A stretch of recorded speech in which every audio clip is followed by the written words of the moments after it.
Bonjour et bienvenue à tous. Que vous soyez chrétien ou non, croyant ou non, je vous promets que vous serez peut-être choqués de voir cette vidéo qui révèle 10 choses que le Vatican ne veut pas que vous sachiez. N'hésitez pas à liker la vidéo si elle vous plaît et si vous êtes nouveau sur la chaîne, n'oubliez pas de vous abonner et d'activer la notification pour ne rater aucune de nos prochaines vidéos. Voici maintenant la liste des abonnés qui recevront des cartes cadeaux de leur choix ce mois-ci. N'oubliez pas de nous contacter par message privé si vous en faites partie. On commence.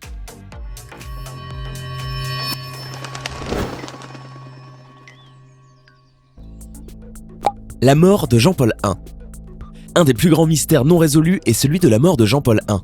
Il a été trouvé mort après seulement 33 jours de pontificat et aucune autopsie n'a été réalisée sur son cadavre. En fait, le Vatican a été lié à la mafia et au crime organisé pendant plusieurs années. En 1982, le président de la Banque du Vatican a quitté son poste et son titre après avoir été exposé au grand public à cause de ses liens avec la mafia justement. Il n'a jamais fait l'objet de procès, même s'il a été suspecté de plusieurs meurtres, dont celui de Jean-Paul I.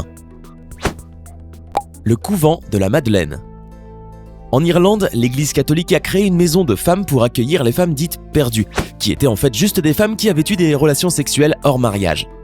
Seule une minorité de femmes qui étaient admises dans ces maisons étaient des prostituées. Même si au départ l'idée était surtout de les accueillir puisqu'il leur était impossible de se trouver un emploi, les maisons ont rapidement dégénéré. Elles étaient gérées par 4 groupes de sœurs qui faisaient subir aux femmes perdues de nombreux châtiments corporels et qui les faisaient travailler dans les laveries en leur donnant un minuscule salaire.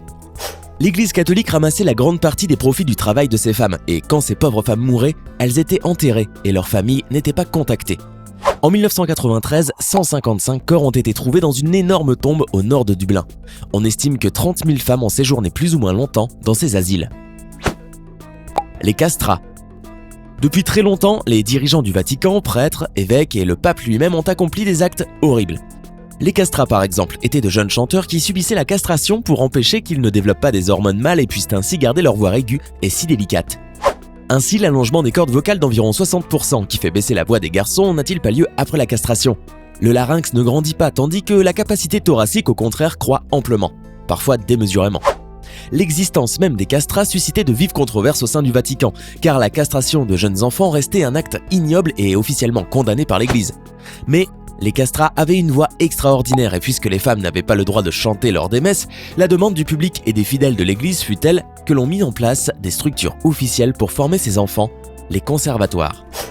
Des parents n'hésitaient pas alors à faire mutiler leurs enfants pour subvenir à leurs besoins et offrir à leur progéniture une vie meilleure. On n'hésitait pas à trouver un prétexte médical pour opérer, chute de cheval, hernie inguinale, même si les suites de l'opération étaient souvent fatales. Les archives donnent entre 20 et 80% de décès selon les praticiens.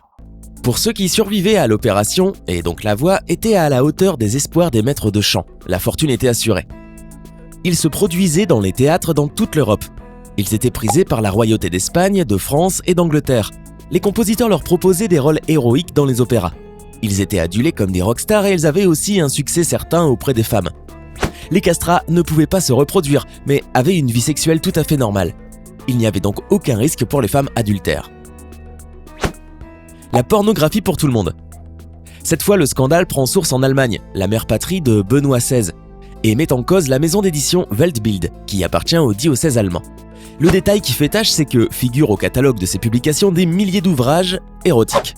Conclusion imparable, la pornographie si fermement condamnée par l'Église contribue largement aux 2 milliards de chiffre d'affaires affichés par la Weltbild, donc par les diocèses. Pire, il s'avère même que des dizaines d'œuvres de pédopornographie faisaient partie du lot. Le Vatican se retrouva donc rapidement impliqué dans un scandale d'exploitation et d'abus de mineurs, de pédophilie, de zoophilie, de nécrophilie et de toutes les pratiques sexuelles les plus horribles et les plus violentes que vous pouvez imaginer. Quand le monde découvrit les horreurs auxquelles avait pris part le Vatican, la sidération était telle que personne ne put y croire. C'est à ce moment-là qu'a choisi l'Église pour déclarer que ces ouvrages n'allaient plus jamais être distribués et qu'elle allait diligenter toutes les enquêtes nécessaires pour trouver les responsables. Chose qui n'arriva jamais pourtant. Aujourd'hui, ce groupe d'édition, propriété du Vatican, reste l'un des plus grands créateurs et distributeurs de pornographie dans le monde. Leur mafia. Bien que cela paraisse incroyable, il y a de sérieuses rumeurs qui laisseraient entendre que le Vatican serait actuellement l'un des pays où le blanchiment d'argent est le plus pratiqué, dépassant même le Panama et les Bahamas. Cela signifie que l'argent provenant de différentes organisations criminelles est amené au Vatican afin d'être blanchi en échange d'une commission très juteuse que les catholiques gardent pour eux, évidemment. Comment est-il possible que personne ne fasse rien à cet égard ? C'est très simple, les dirigeants de l'Église catholique ont leur propre système bancaire, ce qui facilite grandement les choses. Personne n'ose les interroger et ils profitent pour leur part de la confiance des millions de croyants pour continuer à s'enrichir et même parfois commettre quelques crimes, le tout en toute impunité. Dégénéré, oui, mais satanique ? Pendant longtemps, la rumeur sur du satanisme à l'intérieur du Vatican a persisté. Mais ce que très peu de personnes savent, c'est qu'un prêtre important a un jour fait des confessions terrifiantes juste avant de mourir. Malachi Martin a affirmé que dans l'église de San Pablo, l'enceinte la plus importante du Vatican, était menée des rituels destinés à vénérer le diable. A priori, des manifestations horribles de démons se feraient pendant ces rituels, accompagnés de sacrifices d'humains ou d'animaux servant d'offrande au diable. Oui, vous avez bien entendu, il semblerait que le diable ait des adorateurs travaillant au sein même du Vatican. Les allégations de Malachi Martin n'ont cependant jamais été vérifiées. L'envoi d'enfants blancs à travers le monde pour assurer une majorité de blancs. Au XIXe siècle, l'Église a envoyé 150 000 enfants à travers le monde, Angleterre, Australie, Nouvelle-Zélande, etc., pour assurer que la race blanche se reproduise et devienne majoritaire partout. C'est le groupe Catholic Christian Brothers qui a eu cette idée et qui l'a rendue possible.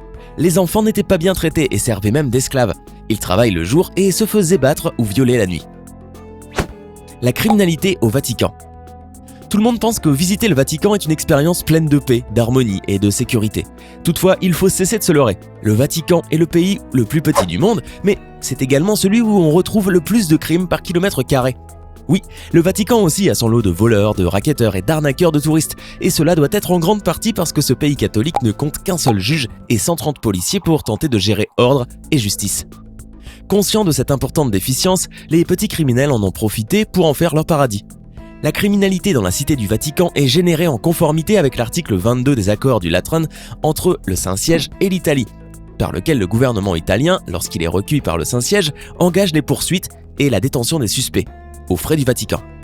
Le Vatican n'a pas de système pénitentiaire. Les personnes reconnues coupables de crimes commis au Vatican accomplissent leur peine dans les prisons italiennes, les coups étant couverts par le Vatican. Au Vatican furent inventées les tortures les plus impitoyables. Punir, torturer ou tuer ceux que l'on considère comme des pécheurs n'a jamais représenté un problème pour le Vatican. Ce n'est donc pas surprenant d'apprendre maintenant que les moyens de torture les plus horribles, les plus douloureux et les plus inhumains qui ont pu être utilisés furent créés par les plus hauts représentants de Dieu sur Terre.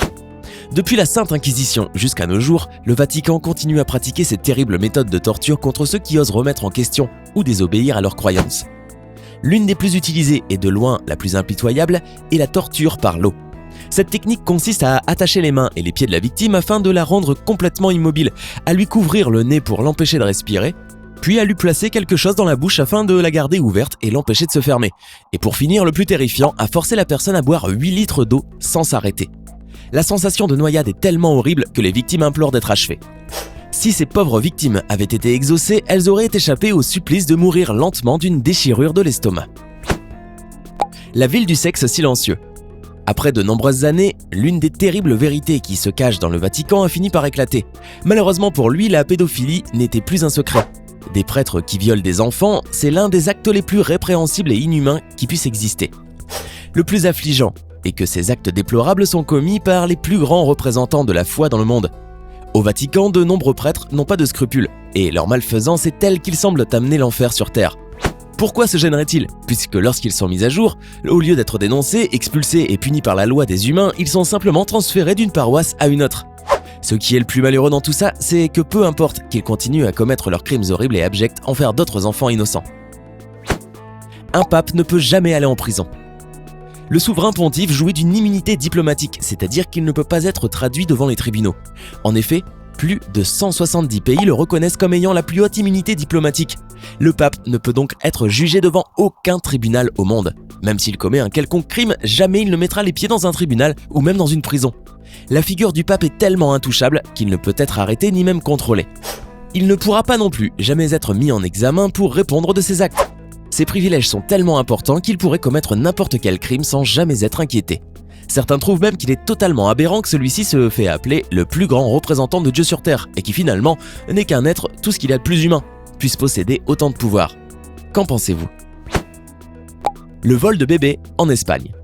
Francisco Franco, homme d'État, général et dictateur, a décidé de faire de l'Espagne un endroit meilleur en volant des bébés non désirés. L'Église catholique était un grand supporter de Franco et aidait à contrôler les écoles, les maisons et les hôpitaux pour que Franco puisse facilement mettre en place son plan. Au total, il aurait volé 300 000 bébés aux parents pour les offrir en adoption illégale. Quand Franco est mort en 1975, l'Église a continué cette pratique et le vol de bébés a vu fin en 1987 seulement. Ainsi, selon les statistiques, ceux qui ont été adoptés en Espagne entre 1960 et 1989 ont 15% de chance d'être un bébé volé. Alors, qui est le diable maintenant, hein ? Lequel de ces secrets sur le Vatican et l'Église catholique vous a le plus surpris ?